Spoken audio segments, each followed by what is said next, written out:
Assalamualaikum warahmatullahi wabarakatuh. Perkenalkan, saya Sabrina Sedirah Putri. Pada kesempatan kali ini, saya akan mempresentasikan hasil studi literatur yang berjudul Telemedicine Pra dan Pasca Pandemi COVID-19. Pembahasan pada presentasi kali ini terbagi menjadi 4 bagian, yaitu latar belakang, metode, hasil dan pembahasan, kemudian kesimpulan. Yang pertama yaitu latar belakang.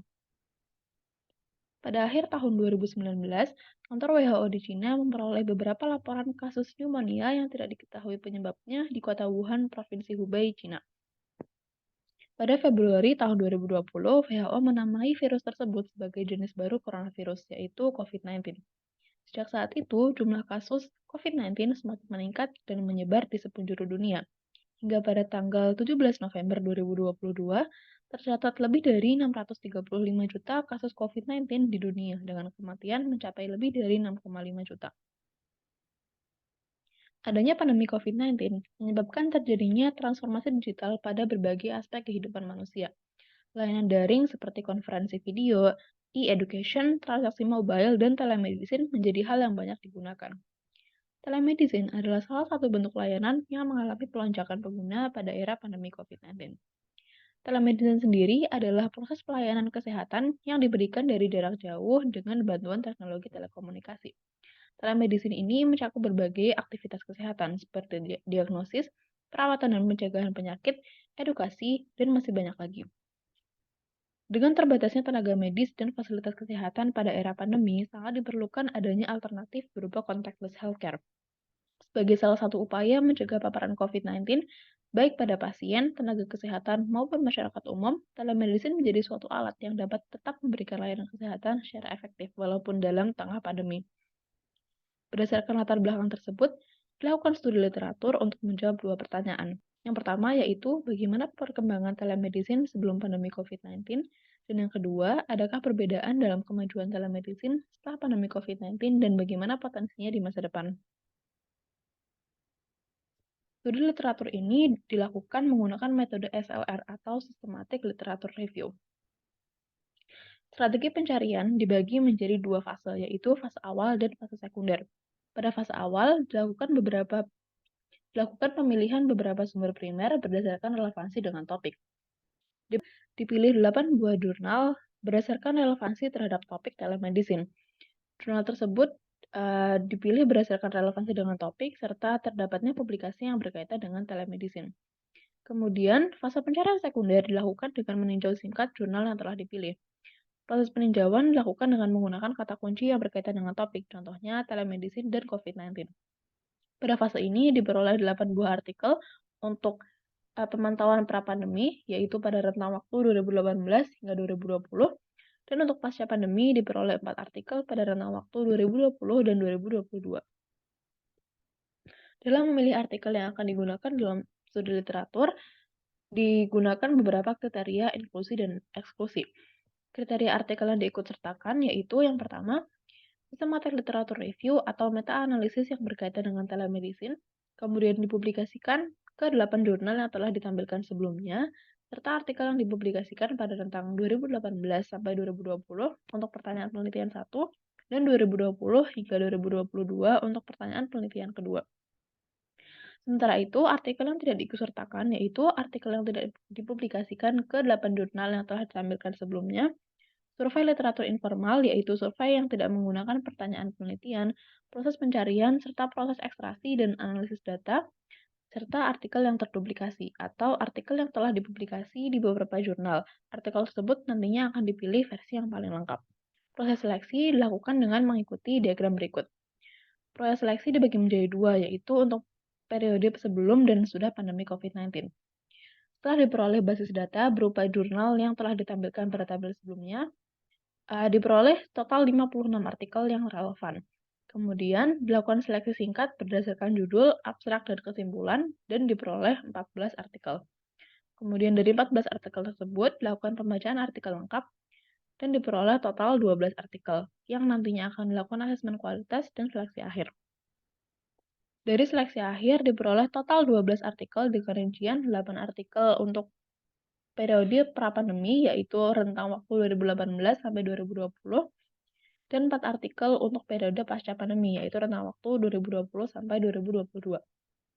Dari masing-masing artikel tersebut, kemudian dilakukan proses ekstraksi untuk mendapatkan informasi yang berkaitan dengan topik. Data dan informasi tersebut kemudian dianalisis untuk ditarik kesimpulan. Selanjutnya adalah hasil dan pembahasan dari studi literatur ini. Seperti yang telah disampaikan sebelumnya, pada pertanyaan 1, hal pertama yang dianalisis dalam studi literatur ini adalah perkembangan telemedicine sebelum pandemi COVID-19. Dari total 8 artikel pada rentang waktu 2018 sampai 2020, diperoleh 67% dari telemedicine menyediakan layanan berupa pemantauan pasien. Pemantauan pasien tersebut dibagi menjadi dua, yaitu pemantauan secara general dan pemantauan penyakit yang lebih spesifik. Contoh pemantauan penyakit yang lebih spesifik yaitu pemantauan ECG dan detak jantung, kadar gula darah dan asam urat, pemantauan pernafasan pada bayi baru lahir, asesmen dan perawatan luka, serta pemantauan tekanan darah. Kemudian 22% dari 8 artikel tersebut menyediakan layanan self-monitoring, yaitu pemantauan kesehatan mandiri, serta 11%-nya menyediakan layanan konsultasi kesehatan, yaitu konsultasi jarak jauh dengan petugas medis. Secara keseluruhan, teknologi telemedicine yang dikembangkan pada era pra-pandemi COVID-19 telah bekerja dengan cukup optimal. Namun, walaupun sudah cukup maju, teknologi telemedicine sebelum pandemi COVID-19 tersebut masih kurang beragam. Mayoritas jenis layanan yang ditawarkan masih berpusat di sekitar pemantauan pasien. Untuk penggunaan telemedicine pada diagnosis penyakit, perawatan pasien, fisioterapi, dan lain sebagainya masih kurang jika dibandingkan dengan layanan monitoring. Sementara itu, untuk perkembangan telemedicine pasca pandemi COVID-19, tidak terdapat banyak perbedaan yang cukup signifikan jika dibandingkan dengan perkembangan sebelum pandemi. Namun, memang tujuan dari telemedicine pada era pasca pandemi ini lebih spesifik, yaitu untuk mengatasi kendala dan keterbatasan yang muncul akibat adanya pandemi. Tidak berbeda jauh dengan era pra-pandemi, layanan utama yang ditawarkan oleh telemedicine di era pandemi COVID-19 masih berkaitan dengan monitoring pasien.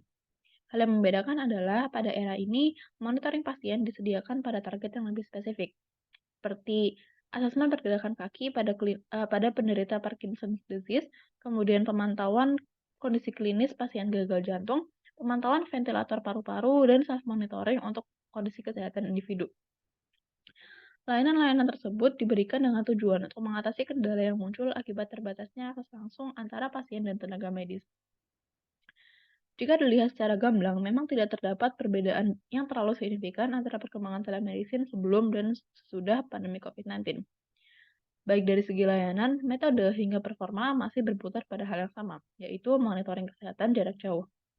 Namun, pada era pandemi, tersedianya layanan telemedicine yang beragam dan memadai menjadi suatu hal yang penting. Hal tersebut dikarenakan pada masa pandemi COVID-19 terdapat berbagai keterbatasan dan regulasi yang harus ditaati demi menahan laju penyebaran infeksi. Berdasarkan analisis total 12 artikel, era pandemi COVID-19 ini membawa banyak potensi bagi kemajuan telemedicine di masa depan. Selanjutnya, ketersediaan telemedicine dapat mencakup area yang lebih luas dan inklusif dengan target dan tujuan yang lebih spesifik.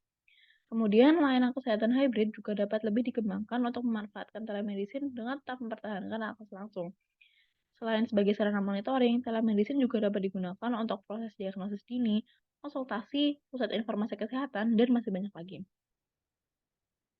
Berdasarkan hasil studi literatur tersebut, dapat ditarik dua buah kesimpulan.